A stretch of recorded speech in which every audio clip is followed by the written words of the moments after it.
Saya masih tertarik untuk bicara tentang apa yang dilakukan oleh Pak Jokowi di Sumatera Utara. Setelah pada Pilpres kemarin, Pak Jokowi terlihat sangat sibuk di Jawa Tengah. Sekarang menuju pilkada serentak seluruh Indonesia. Artinya akan ada 500 lebih pilkada serentak. Pilkada, kabupaten, wali kota, dan gubernur akan terlaksana. Dari antara 500-an lebih itu, yang paling menarik bagi saya adalah melihat pilkada Sumatera Utara. Karena ini penting sekali.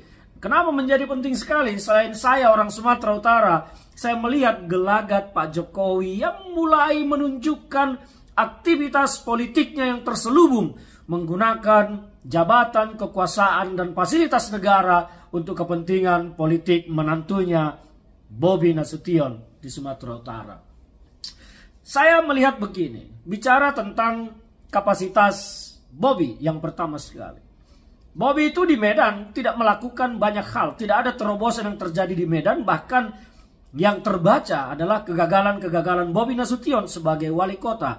Mengurus lampu jalan saja tidak becus, mengurus kebun binatang tidak beres, mengurus parkir juga tidak mampu, belum lagi melihat angka kemiskinan kesejahteraan masyarakat kota Medan yang tak juga bisa dinaikkan oleh Bobi untuk semakin sejahtera. Lantas apa yang mau dibawa oleh Bobi untuk memimpin Sumatera Utara?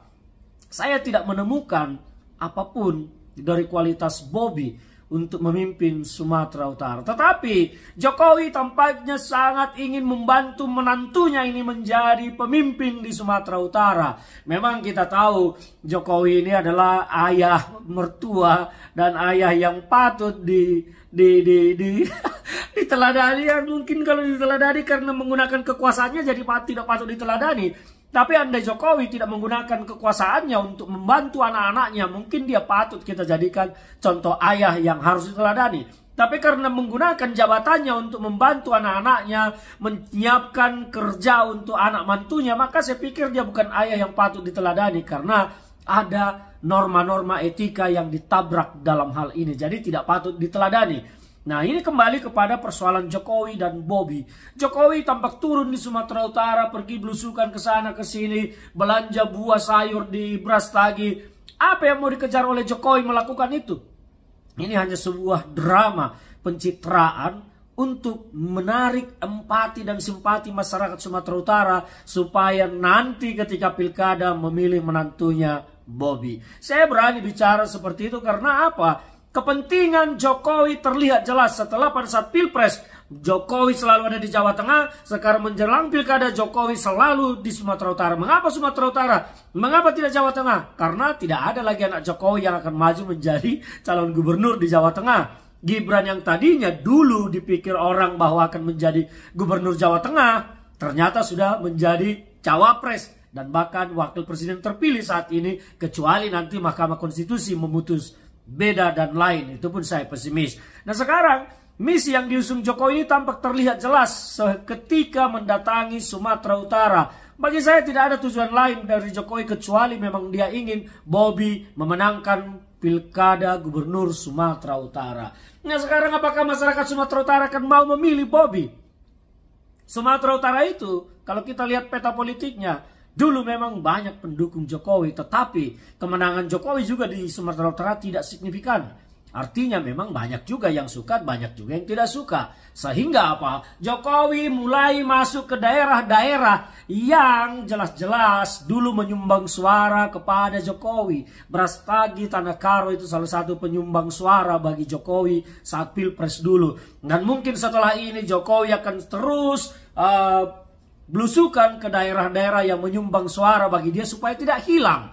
Karena kalau masuk ke kantong-kantong suara yang tidak menyumbang suara banyak dulu kepada Jokowi, percuma dan sia-sia. Itu hanya akan menabur garam di atas laut. Tidak berguna karena tetap saja masyarakat di sana tidak akan suka. Tetapi Jokowi ingin mempertahankan suara yang selama ini pemilihnya supaya nanti akan memilih Bobi Nasution menjadi gubernur Sumatera Utara. Saya prihatin dengan apa yang dilakukan oleh Pak Jokowi di akhir masa jabatannya ini.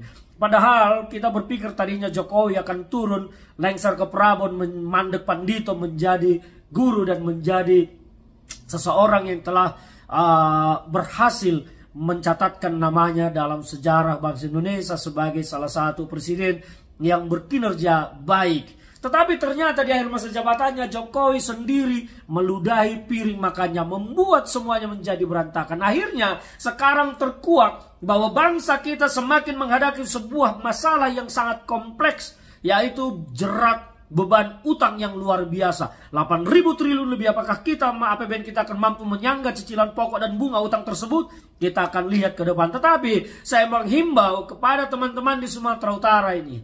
Teman-teman nih, anak Toba, anak Medan, anak Sumatera Utara. Jangan pernah menyerahkan nasib kepemimpinan Sumatera Utara ke tangan seseorang yang tidak mampu bekerja.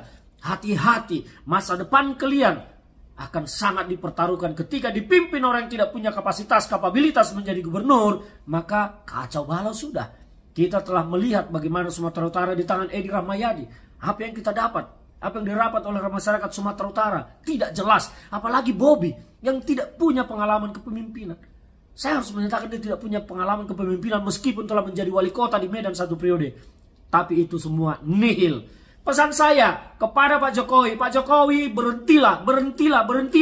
Jangan peralat jabatan kekuasaanmu untuk memenangkan Bobi di Sumatera Utara. Pak, bangsa ini bukan cuma milik Bapak saja.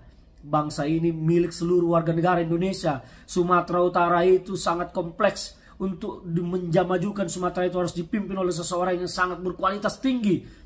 Penduduk Sumatera itu orang-orang keras, Pak. Orang-orang keras. Tidak bisa dipimpin oleh seorang Bobi yang tidak punya kemampuan apa-apa.